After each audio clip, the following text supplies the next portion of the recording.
one single person from the White House. Regardless, it worked. He was Karl, removed you're in a part weirdo. because of mail-in ballots and election irregularities made possible by the unprecedented loss of rational thought during the COVID-19 pandemic.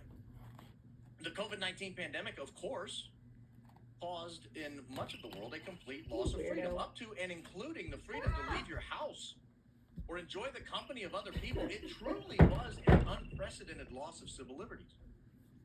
Governments shuttered businesses and even churches. Job losses were immediate and measured in the millions overnight. Threat to human life was so real that society couldn't risk you being around more than a few people at a time, and even then, only if you promised to stay at least 6 feet away from each other and wear a mask. And that largely held true and unchanged for months. No mercy was allowed for weddings, funerals, or visits to lonely shut-ins. If you were unfortunate enough to need to go to the hospital or die during this time, you were going to have to suffer alone. The risk was just too great. There were to be no exceptions.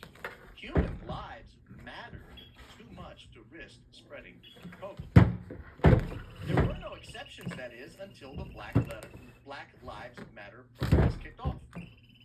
Then all of a sudden it was fine. Thousands of people could gather in close proximity with or without masks. It didn't matter. Human lives, as it turns out, didn't matter. At least human lives didn't matter as much as Black Lives Matter mattered. The Black Lives Matter movement took the country by storm. The marches often turned violent. Stores were looted and burned. Cars were overturned and burned. The news declared this violence mostly peaceful.